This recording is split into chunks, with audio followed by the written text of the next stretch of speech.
What's going on, everybody? Welcome back to the C's News Channel. I hope you're all doing well wherever you are. As always, we're keeping it real with the latest updates, insights, and hot takes on the Boston Celtics. And yes, we're still in full off-season mode, which is always an exciting time to analyze what's happening with one of the most storied franchises in the NBA. Now, I know some of you might have seen us popping up in a few interesting locations over the past couple of weeks. We've taken this channel on the road, reporting live from vacation spots around Europe. We kicked things off from Paris, then moved on to Amsterdam, and now we're in this tiny little village tucked away somewhere in Germany. It's quiet, picturesque, and honestly, the kind of place where you could imagine someone writing a novel or meditating on life. But as picturesque as it is, don't think for a second that it's slowing down our Celtics coverage. We're still bringing you everything you need to know straight from Celtics camp, all the latest news, and my hot takes on what this offseason is shaping up to look like. And yes, for anyone watching right now, if you haven't hit that subscribe button yet, do me a favor and do it right now. It's free, it helps the channel, and it makes sure you don't miss any of the content we're dropping over the next few weeks as we continue our travels and keep a close eye on everything Boston. Now, let's dive into some of the biggest news circulating about the Celtics this offseason. If you've been following this channel for a while, you probably remember when I said that Peyton Pritchard would likely earn a spot in the starting five for the upcoming season. At the time, there was a lot of pushback from the community. A lot of people were saying, no way, it's Anthony Simons' season. We traded Drew Holiday, and Simons can easily drop 20 points a game, so of course he's the starter. But now, as reporting from camp has rolled in, it seems the Celtics are leaning in a very different direction than some of the chatter suggested. According to the reports, it's going to be Peyton Pritchard who earns the starting job, while Simons is positioned to compete for Sixth Man of the Year, assuming he stays on the roster. This isn't a small detail. It's a major shift in how the Celtics plan to structure their rotation and manage their minutes, and it gives us a lot to think about regarding strategy, player development, and long-term team planning. To give you more specifics, Grant Estith, who covers Dallas and reports for the Fast Break Journal, shared some insight directly from Celtics camp. The gist of it is that the Celtics are preparing to elevate Pritchard into the starting lineup due to his extensive knowledge of the system, his years of development, and his readiness to handle the responsibilities that come with starting in the NBA. The quote from a report was clear. The Boston Celtics appear poised to elevate PP Pritchard into the starting lineup, while using Anthony as the high-scoring option off the bench for the 25-26 season if he remains on the roster. The Celtics believe Pritchard has earned the starting job through years of study and development. His familiarity with the system and readiness to handle expanded responsibilities made him the preferred option to open the season. Now, before anyone gets too worked up, this isn't a guarantee that Pritchard will start every single game, nor does it mean he's going to be logging 35-plus minutes per game like some of the superstars on the roster. From what I understand, it's likely more of a ceremonial designation to begin the season. Both Pritchard and Simons are going to play heavy minutes, probably somewhere between 28 to 32 minutes each, and the rotation will be managed to balance scoring, defense, and player development. One thing that's worth highlighting is that this plan seems contingent on Simons staying with the Celtics long-term. There's still some financial considerations for the team, as they are slightly above the first apron in the luxury tax, and they want to avoid repeating past issues with the repeater tax. The goal, ultimately, is to structure the roster in a way that gives them flexibility next season, when Jason Tatum is healthy and the team is ready to compete at full strength. So while we're talking about the starting five, it's important to frame this within the broader context of roster management and salary cap strategy. It's not just about who's better or who's more popular. It's about constructing a sustainable, competitive roster that can handle injuries, develop young talent, and maximize performance across the season. Speaking of the starting five, let's take a moment to visualize what it might look like when the season begins.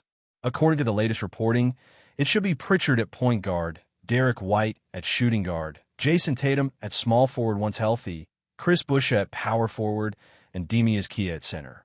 That's a lineup with an interesting mix of experience, youth, and potential upside. In addition, Anthony Simons will come off the bench as the sixth man, joined by Sam Howard and a range of young bigs who are waiting for their opportunity to define their roles.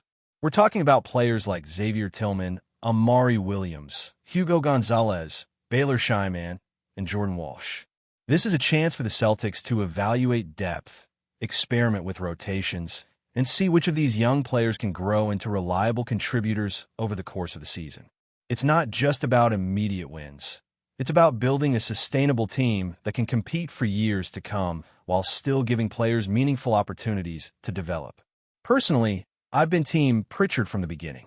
I think he makes the most sense in this lineup. When you consider what happens when Tatum or Jaylen Brown is off the floor, or even when Drew Holiday would have been off the floor, Pritchard provides solid numbers across the board. He's a strong rebounder, a competent defender, and a capable three-point shooter, arguably more consistent than Simons in certain scenarios. The one area where he's less experienced is facilitating the offense, but this season could be a turning point for him to expand his role beyond just being a firecracker off the bench. It's a chance to see if he can step into a more complex, playmaking-oriented role while still providing the energy and scoring punch he's known for. As for Simons, this upcoming season is crucial for him. He's making just under $30 million, and it's a pivotal opportunity to showcase his value, whether in Boston or elsewhere.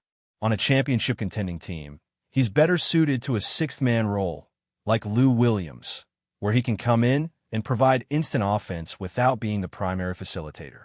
On a rebuilding team, like Portland, he would likely be a starter and play 30-plus minutes per game. For the Celtics, his role is about optimizing team success while also giving him a chance to prove he can thrive in high-leverage situations. Finally, we have to talk about Jason Tatum. From the latest reports and social media updates, Tatum is making encouraging progress in his recovery. He's out of the boot and back in the gym, and while it's still early, it's promising to see him actively working on his rehab. Realistically, though, there's a very high probability that he won't play at all this season, but the Celtics could be positioning themselves to ease him back in later, allowing young players to step up and gain experience.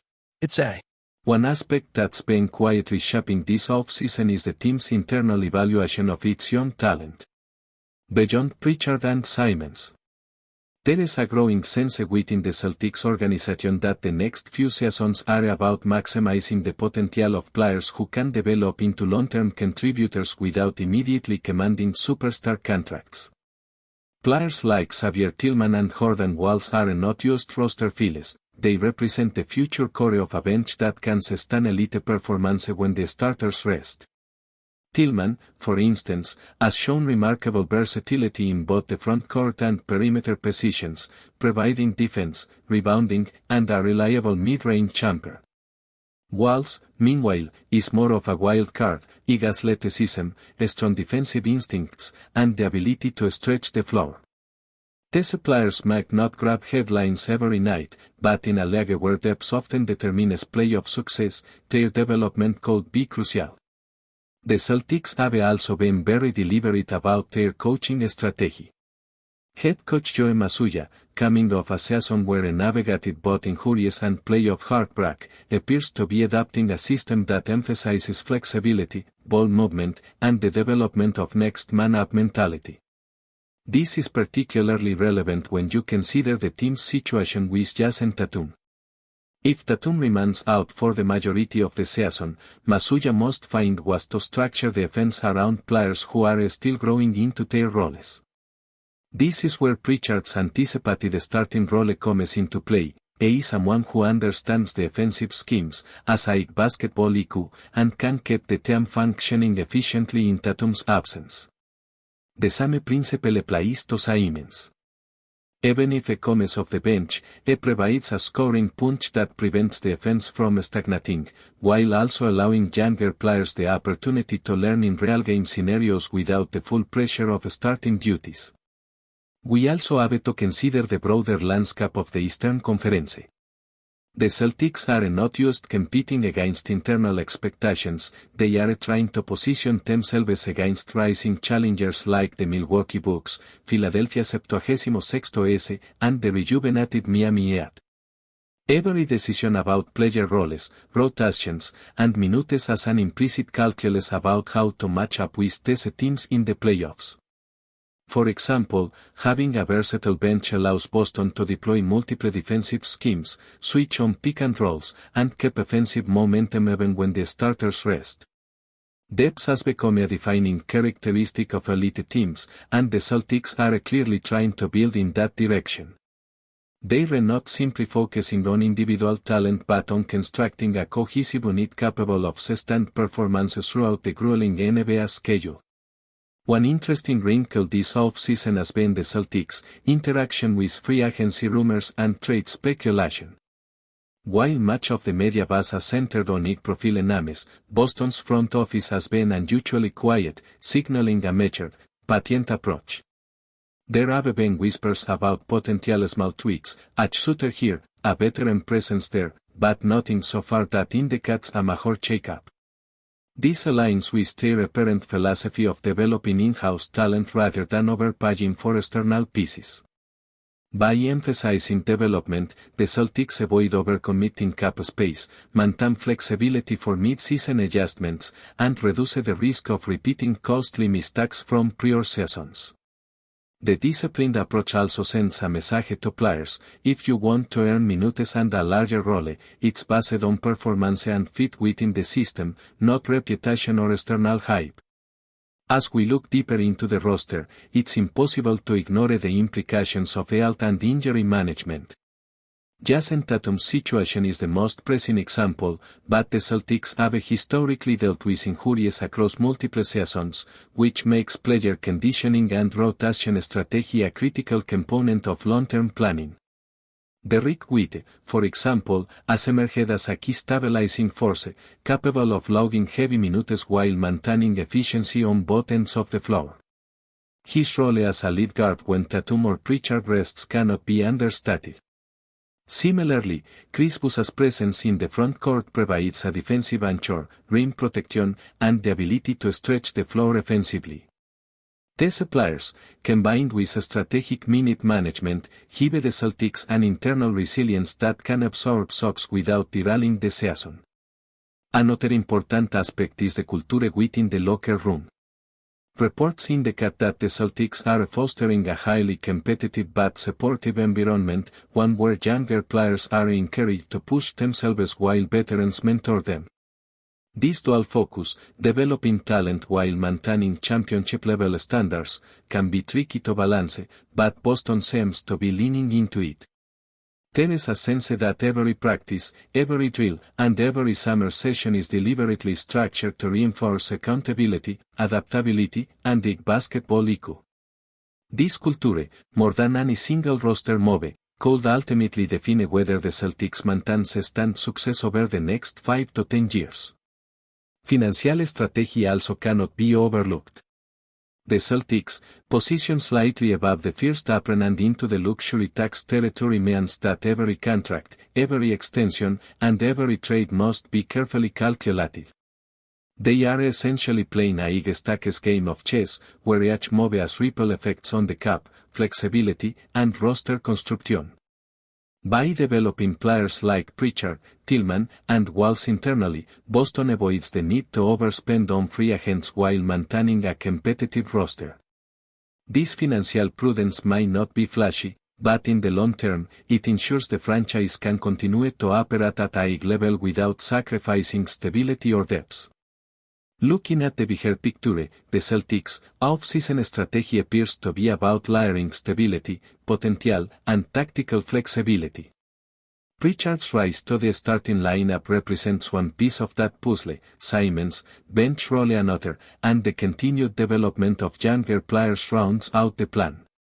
Health management, depth planning, and careful financial maneuvering further support a philosophy that values sustained success over short-term gains. When viewed together, all these pieces indicate a franchise that is not reacting impulsively to headlines or pressure from fans but is instead charting a deliberate path forward. Balancing the immediate goal of competing with the longer-term ambition of maintaining elite status in the league. Finally, it's worth emphasizing that while the Celtics' off-season moves and internal evaluations might seem subtle compared to blockbuster trades or high-profile signings, the cumulative effect of these decisions can be enormous.